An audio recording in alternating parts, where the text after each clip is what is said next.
Hey guys, welcome back to another episode of This Is Your Captain Speaking. This week, I'm really happy to have on somebody that I've done a bit of work with before in the past, and a proper gent all the way from Canada. It's Tyler Lessard, is the VP Marketing over at Vidyard. And Tyler, looking at your profile, you've got like more full-time jobs right now than I think I've ever seen on anybody's LinkedIn profile. But so, like, really excited to have you on, man, because I really love all the content that you put out on LinkedIn. And I know like a lot of the jobs you have listed on your LinkedIn as well as a lot of content creation, and mostly sales content creation, helping people sell better using video, which Vidyard do as well. But all of the other side projects are all connected to Vidyard as far as I can see from my marketing eye. So all of those additional side gigs, if they look like side gigs or not, they're all leading back to your one brand, which is Vidyard, right? Yeah, absolutely spot on. It's so good to see you and to be able to chat with you again, Andy. It's been a little while, and you're spot on that actually I've been spending a good chunk of my time over the last, call it 8 months or so here at Vidyard, focused on this kind of new idea for our marketing team, which was really leaning into this concept of what would it really be like to be a media company for our primary target audience, which is salespeople, sales reps, individual sellers. And so to your point, if you go to my LinkedIn feed, you'll see, yes, I'm VP Marketing at Vidyard. I wear that hat. I do a lot of thought leadership around the use of video, both in marketing and sales. But most of my energy right now is being put into my second title, which is I believe it's called Chief Feeder at SalesFeed. And SalesFeed is our new media brand, which is a brand extension to Vidyard, which is run as more or less an independent media and content company for the sales community. It's been a wild ride, and I actually thought this would be a great topic to chat about, because it's been a lot of great learnings over the last 9 months. We've seen a lot of really interesting successes. But it's something that I really haven't seen any other B2B companies doing in a meaningful way. So I'm either going to go out in a blaze of glory at some point, or this is going to become something really special. So I'm super excited to hear about this. And it's actually, would you believe that we've had a second marketer, B2B marketer on that's come on, and it's actually trying to do the same thing at the same time. So I actually need to connect you with her. So Kathleen Booth from Tradeswell. I don't know if that name means anything to you. But Kathleen and I were speaking a couple of weeks back, and they've literally just done the same thing. So they're at the start of their journey. You're probably quite far ahead in comparison to those guys. That's amazing. It's really it's very unique at the moment, and it's a bit how did you come up with it? Like, how did you start to say, you know what I'm going to do? Yeah, I'm going to start a media company. So, here's the thing. We, go back, rewind about a year or so. Actually, it was about last May when we started thinking about this. And we've had a mature content program for a long time. And interestingly, I actually know Kathleen Booth. Small world. I worked with Kathleen when she was running marketing at Impact, and they were a HubSpot agency. And so she also comes from a very heavy background in inbound and content marketing, which is an area that I've fallen in love with as well as a marketer. And so it really does stem from that foundation in understanding the importance and impact and influence of great content on communities out there. But the way this started here at Vidyard was, we are, traditionally we were focused on a marketing audience. So we were marketing to marketers. And about 3-4 years ago, we opened up a new community, and then we started marketing to sales reps, independent, individual sales reps. We have a free tool for video selling. Any rep can download it, start recording and sending video messages.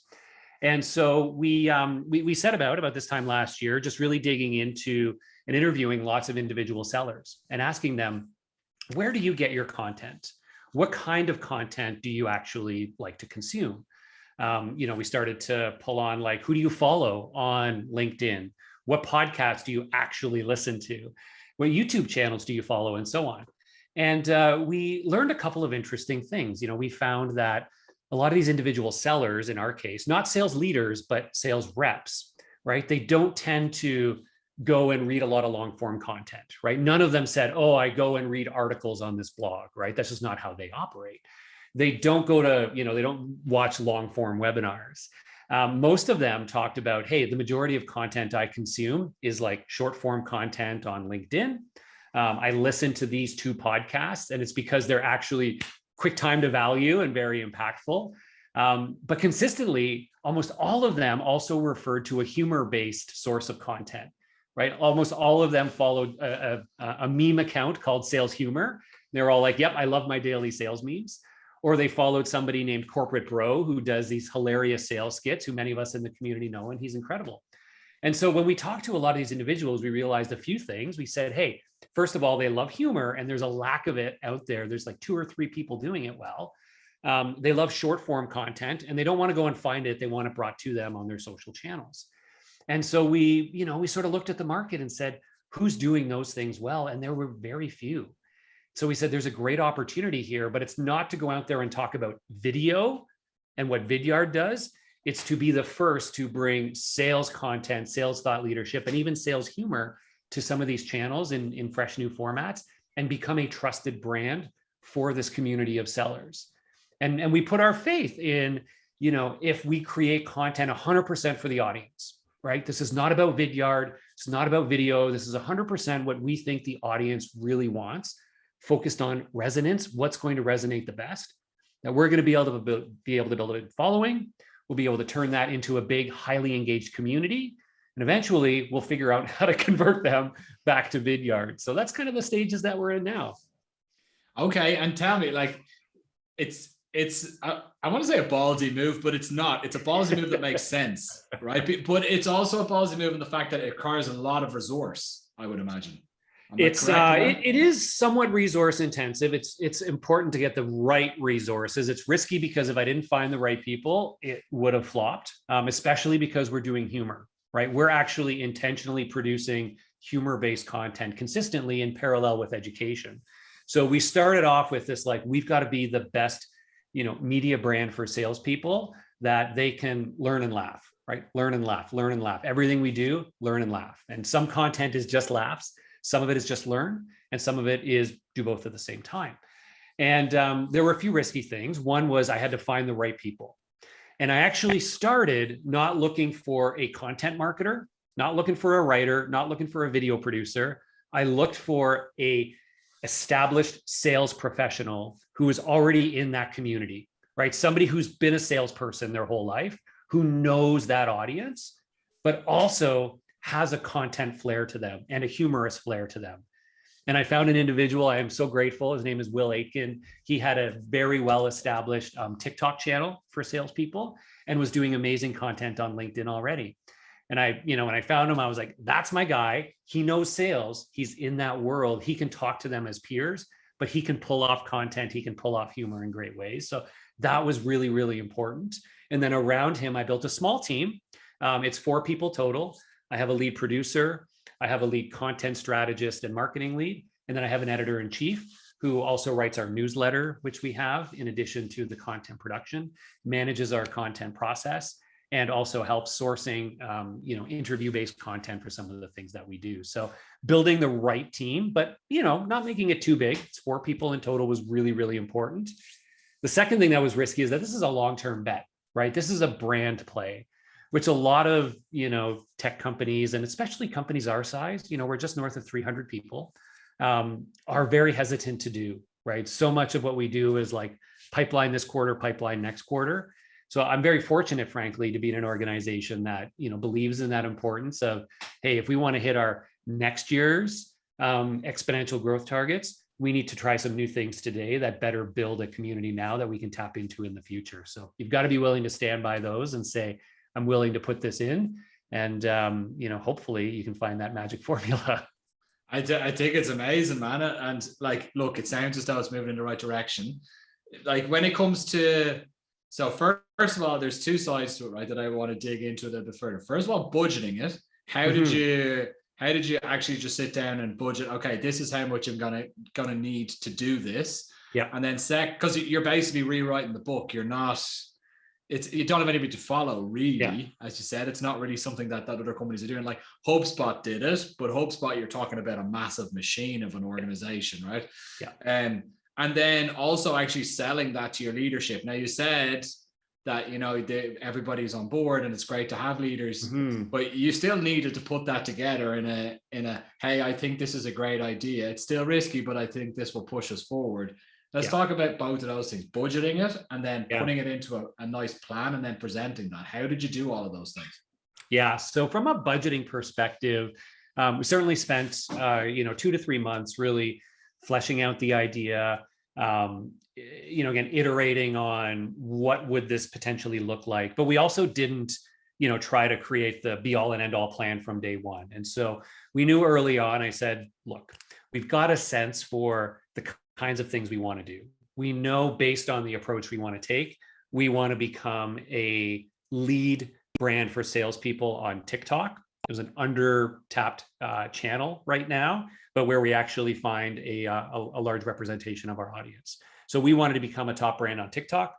We wanted to establish, one of the leading LinkedIn channels for salespeople. We wanted to be eventually the #1 YouTube channel, and we want to create an amazing newsletter. And we said, okay, those are the main areas where we think we want to establish ourselves.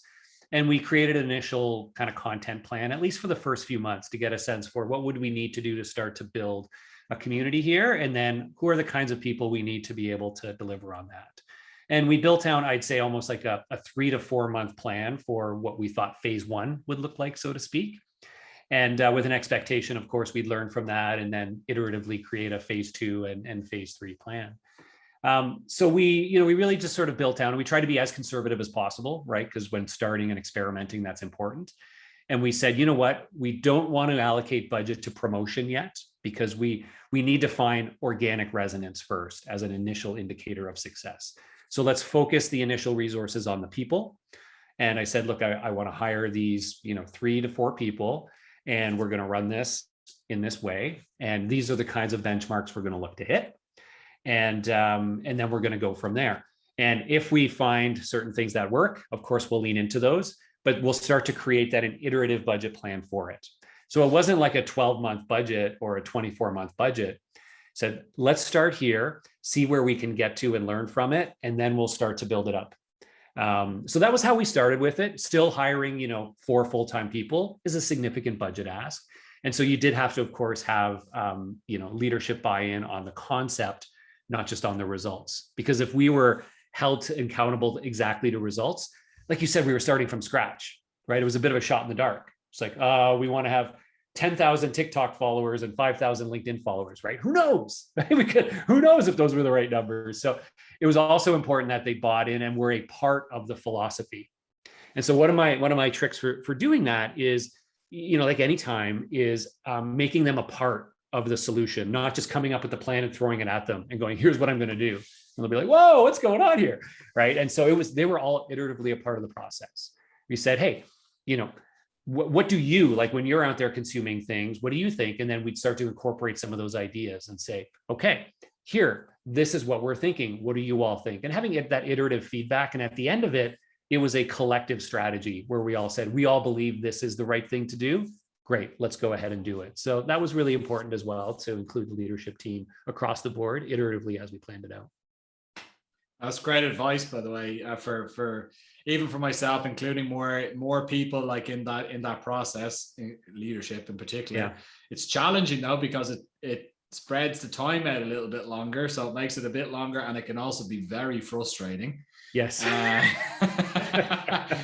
But yeah, hey, no, it's be clear. There were times where I had to say, thank you very much for that input. I'm going to take that as input. I can't promise you I'm going to act on your recommendation.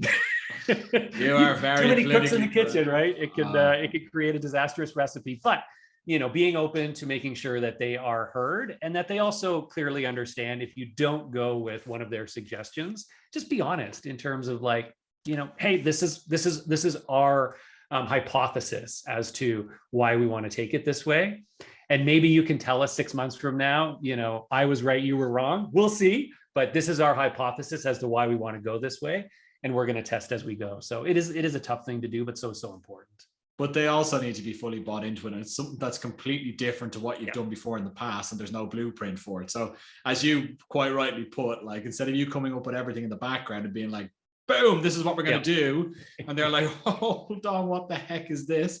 Then, it's better to get that, just have some involvement so they understand it at least throughout the entire process so they can wrap their head around it, right? Well, and here's a really great concrete example. A question that is still a source of angst for me, honestly, as well as the team, is that we're running this as a separate brand called SalesFeed, right? It's not Vidyard Plus, right? Like there's other companies doing quote unquote media brand like Salesforce Plus, right? And they're like, this is our media brand. And the reality is, honestly, Andy, it's just a separate contained hub of a bunch of their video content in one place. And so sure, call it your media company, but it really is like Salesforce Plus. It's the stuff Salesforce has been doing, put in a different place. There's some other brands who've done that as well. But for us, the thesis was we want to do something that's separate from Vidyard, separate from video. And I initially felt it was important for it to have its own standalone brand, that it wasn't like Vidyard something. And so we sort of came up with this notion. But again, in terms of the collaborative process with the leadership team, I had separate conversations with many of them, about this question. And I asked them in very, a few different ways and said, okay, I'll like, tell me this. Would you be more inclined to follow something like this or something like this? And, 9 times out of 10, they would say, oh, this thing over here, that doesn't sound like it's just a corporate brand. And so that sort of led to so if we were to call this SalesFeed instead of Vidyard, what do you think? Like, does that make sense? And then they'd be like, oh yeah, it totally does. I'd be more likely to follow SalesFeed than I would be to follow Vidyard because it's clearly this separate community-driven initiative.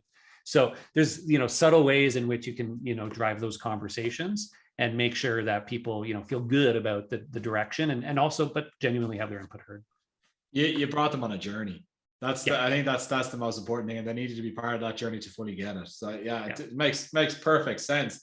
So it sounds like it all sounds wonderful, but I'm sure there's been times when you're like, oh dear Lord, what are we doing? So I want to hear about those times before we finish up here. Tell me about the times where you're like lying in bed at night and being like, oh, this was a terrible idea. I want to hear those. So tell us what hasn't worked. What hasn't worked? Yeah, this is scary. I mean, it is a little bit frightening because it is a relatively large investment in terms of people and resources, and the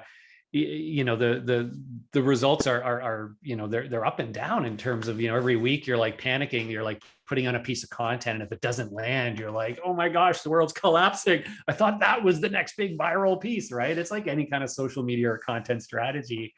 So there's certainly been a few of those where especially ones where, even myself, I'm like so committed to an idea and I'm like, this is going to be so great. And I like get everybody rallied around it. And I'm like, we're going to, spend all this time and energy making this amazing piece of content and it's going to go crazy. Everybody's going to love it. And then it gets like, 60 views and it's like gone overnight. And we're like, oh no, what happened? That's been the biggest strain, to be honest. We've been able to keep a very consistent growth in terms of our metrics and numbers that we've been very happy with, which has been amazing. But those are the moments where, you're like, things aren't accelerating as fast as you'd like. Our TikTok channel is a great example. We went from 0 to 5,000-6,000 followers fairly quickly. And then it flattened a little bit. And then it was like, oh my gosh, what do we do? And then all of a sudden we went from like 5,000 to 30,000 in like 2 weeks. And we just had a couple of pieces of content that really hit and just like really went well. And we suddenly had all this following. And so we were riding a high. And then, we hit 30,000. And I'm like, okay, our next quarter target is to double that and go to 60,000, right? And it didn't work like that. Right? And we went from 30 to 31,000. And so you just have to, in some cases, you have to be conscious of, playing the long game, right? Know that some weeks are going to, things aren't going to hit. Other weeks they are. And, you can't get too caught up in the micro moments.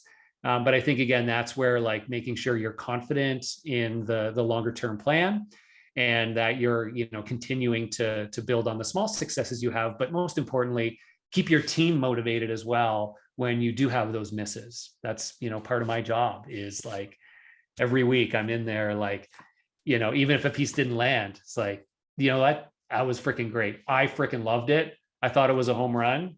And, let's try something else next time. So there's a little bit of that has to go into it and understanding that, a lot of things it's not a science by any means. I mean, you're also at the mercy of the algorithm as well, a little bit. Sometimes, yeah, you never know which way things are going to go. I agree with you. Sometimes as you put that post out and you go, oh, this is going to hit. And then it's an absolute disaster. And then you put out something else and you're like, how has, like, what? Yeah. So no, I get that. But hey, look, we're coming to the end of time here, Tyler. I just want to wrap up here by saying thank you so much for sharing your insights in this. I'm really excited to see how things pan out, and always enjoy the content, mate. Where can people find you? Yeah, so obviously connect with me on LinkedIn, and I share a lot of what I do there.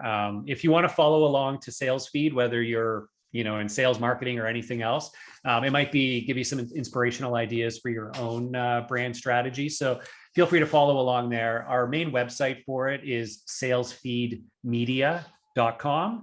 You can go there, and from there you can subscribe to our various social channels: YouTube, LinkedIn, TikTok, and Instagram.